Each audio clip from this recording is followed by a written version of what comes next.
Nebukadnezar, raja terbesar dari kerajaan Babilonia baru. Raja yang pernah membumi hanguskan Yerusalem dan kerajaan Yehuda dengan sedemikian kejamnya.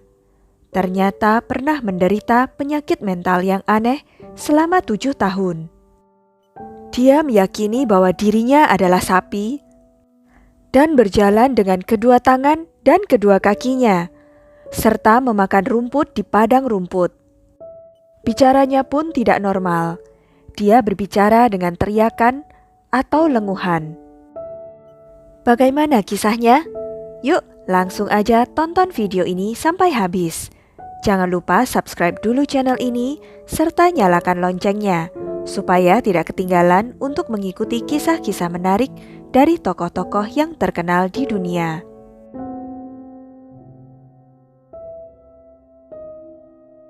Raja Nebukadnezar yang bernama asli Bikatunsar atau Buktanasar lahir pada tahun 630 sebelum Masehi. Ia adalah penguasa kekaisaran Babilonia baru dalam dinasti Kasdim yang berkuasa sejak tahun 605 sebelum Masehi hingga 562 sebelum Masehi, atau selama 43 tahun. Ia naik tahta menggantikan ayahnya Nabopolassar yang meninggal pada tahun 605 sebelum Masehi. Kemudian Nebukadnezar menikahi anak perempuan Syasares. Dengan pernikahan ini, ia menyatukan dinasti Median dan Babylon baru. Nebukadnezar tidak hanya seorang raja perang, ia juga terampil dalam hal politik. Ayah Nebukadnezar, Nabopolassar, meninggal di ibu kota Babylon pada tanggal 15 Agustus 605 sebelum Masehi. Saat itu putra mahkota, yaitu Nebukadnezar, sedang memimpin tentara Babel berperang melawan pasukan koalisi yang dipimpin oleh Firaun Mesir kuno, Neko II, di dekat kota Karkemis. Dalam peperangan itu, tentara Babel berhasil mengalahkan dan membasmi pasukan Mesir, sehingga memudahkan Nebukadnezar di kemudian hari untuk menguasai daerah Syria dan Kanaan tanpa perlawanan dari Mesir. Nebukadnezar kembali ke ibu kotanya dan dinobatkan menjadi raja pada tanggal 7 September tahun 605 sebelum Masehi. Setelah naik tahta, Nebukadnezar kemudian pergi kembali berperang ke tanah Hatti, yaitu Syria dan Kanaan, yang ditinggalkan oleh kerajaan Mesir dan tanpa perlawanan berarti mengambil banyak jarahan dari raja-raja di sana, termasuk kerajaan Yehuda.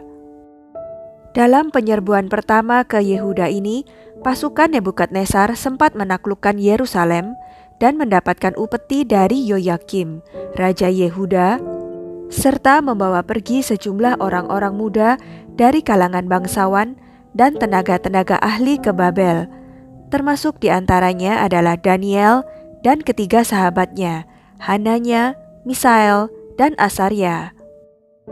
Beberapa bulan kemudian, ia mengumpulkan tentaranya dan berangkat kembali ke wilayah Hatti.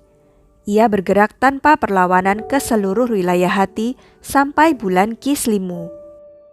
Semua raja-raja tanah Hatti datang ke hadapannya, dan ia menerima upeti besar mereka. Penyerangan ke tanah Hatti ini dilakukan tahun demi tahun untuk mengambil jarahan dan menaklukkan raja-raja kecil yang belum tunduk kepadanya. Kemudian ia bergerak ke kota Askelon, menghancurkan kota itu, menawan rajanya, serta mengangkut banyak jarahan darinya. Di tahun-tahun pemerintahan berikutnya, Nebukadnezar menyerang dan menjarah Hatti dan Arabia, namun gagal mengalahkan Mesir. Seperti Asyur, Babilonia berperang setiap tahun untuk menguasai jajahannya dan membawa banyak jarahan pulang ke Babylon. Nebukadnezar membangun semua kota-kota besar Babilonia dengan mewahnya. Selama masa pemerintahannya, Babylon adalah kota terbesar di dunia. Luasnya diperkirakan mencapai 1.000 hektar, meliputi wilayah seluas 3 mil persegi yang dikelilingi oleh rawa-rawa dan 2 lapis dinding tebal.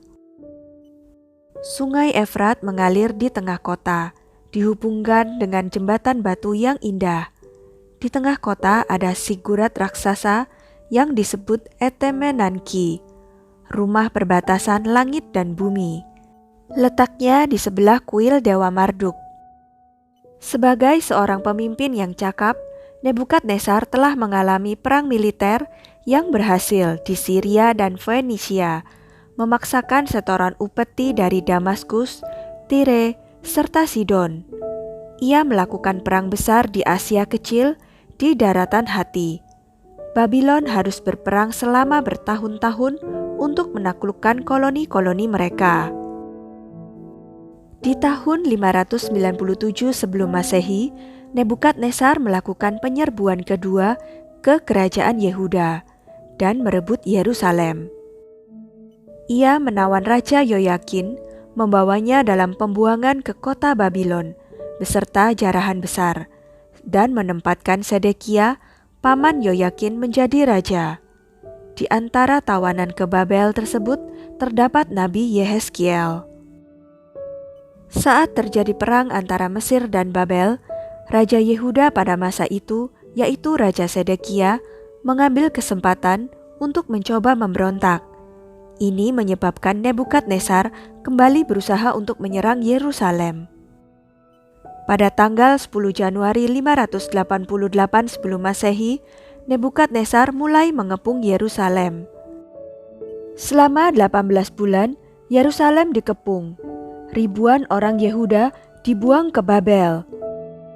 Pada bulan Agustus tahun 586 sebelum Masehi, Nebuzaradan, Panglima Babel, memasuki Yerusalem, menjarah bait suci, serta membakar bait suci sampai habis. Raja Sedekia mencoba melarikan diri dari Yerusalem, namun tertangkap oleh tentara Babel, kemudian dibawa ke Babel sampai mati di sana. Di masa pemerintahannya setelah itu, Nebukadnezar, raja terbesar Babilonia, tercatat pernah menderita penyakit mental yang aneh selama 7 tahun. Dia meyakini bahwa dirinya adalah sapi dan berjalan dengan kedua tangan dan kedua kakinya, lalu memakan rumput di padang rumput. Bicaranya pun dengan teriakan serta lenguhan. Berawal dari mimpi yang didapat Nebukadnezar, mimpi ini membuatnya terganggu dan tidak dapat ditafsirkan oleh para penyihir di istananya. Kemudian ia bertanya kepada Daniel, seorang pemuda Yehuda yang diasingkan namun berhikmat. Bagi Daniel, mimpi itu jelas. Jika Nebukadnezar tidak bertobat dan menyembah satu-satunya Tuhan yang Maha Esa, dia akan dilanda kegilaan yang akan membuatnya mengembara seperti binatang buas. Kegilaan Raja Nebukadnezar ini disebut-sebut sebagai hukuman dari keangkuhannya yang telah mengepung Yerusalem, menjarah emas dan harta benda dari bait suci di sana. Sedangkan para ahli mempercayai bahwa Nebukadnezar mengalami penyakit langka yang bernama pantropia, yaitu kelainan psikologis yang sangat amat langka. Orang dengan penyakit ini mengira bahwa mereka adalah sapi atau lembu jantan dan mulai bertindak atas dasar ini. Penderita pantropia kehilangan rasa sebagai manusia, mulai berjalan merangkak, memakan rumput di padang rumput, kehilangan kemampuan untuk berbicara, dan menggantinya dengan teriakan dan lenguhan. Sampai saat ini, penyebab penyakit ini masih belum sepenuhnya jelas, terutama karena sangat jarang terjadi. Para ilmuwan percaya bahwa itu mungkin bentuk lain dari penyakit mental seperti skizofrenia dan gangguan bipolar. Halusinasinya dapat membuat penderitanya percaya bahwa dia bukan lagi manusia.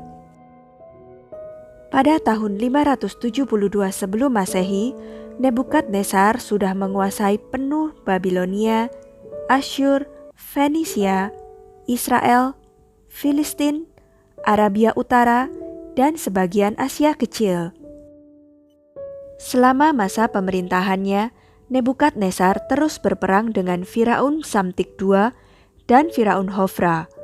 Dan pada zaman Firaun Amasis II di tahun 568 sebelum Masehi, Nebukadnezar menginjakkan kaki di tanah Mesir setelah mengalahkan Firaun Amasis II. Kemudian ia mendirikan tahta kebesaran di Tahpanhes. Dalam sebuah prasasti, Nebukadnezar melihat dirinya sebagai orang yang dicintai atau sebagai favorit dewa Nabu, dewa Babel untuk kebijaksanaan, dan putra dari dewa utama Marduk. Pada tahun 562 sebelum Masehi, Raja Nebukadnezar meninggal karena terserang wabah nyamuk.